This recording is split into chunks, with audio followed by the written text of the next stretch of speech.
Drapeau palestinien, hymne national, une cérémonie quotidienne au collège Amin al-Husseini. Une école nommée en souvenir de l'ancien grand moufti de Jérusalem. Le personnage est controversé, considéré ici comme héros de la révolte contre le mandat britannique en 1936. Il a aussi été un allié des nazis quelques années plus tard, lors de la Seconde Guerre mondiale. Pour les Israéliens, il s'agit d'une provocation. Gilad Erdan, ministre de la Sécurité intérieure, dénonce une incitation à la haine.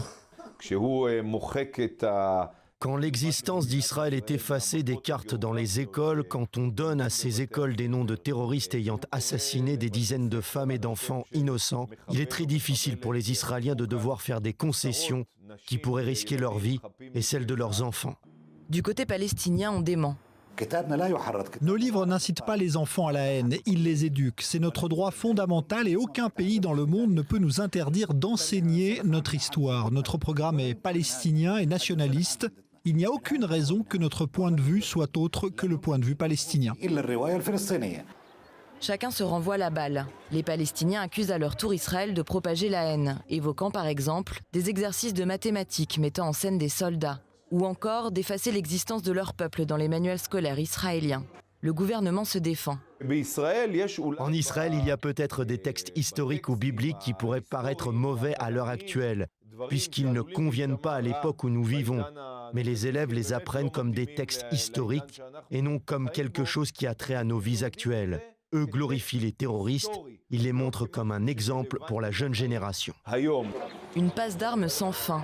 Le programme scolaire palestinien est en vigueur dans l'ensemble des établissements en Cisjordanie et dans la bande de Gaza. Accusé par Israël de propagande nationaliste, un enseignant à Ramallah exprime son indignation. Que sommes-nous censés mettre dans notre programme? Devrions-nous écrire des poèmes louant les Israéliens? Devrions-nous écrire sur l'histoire d'Israël? Nous protégeons notre cause, nos sentiments, notre souveraineté, notre dignité. Ce n'est en rien de l'incitation à la haine, c'est juste ce qui nous affecte.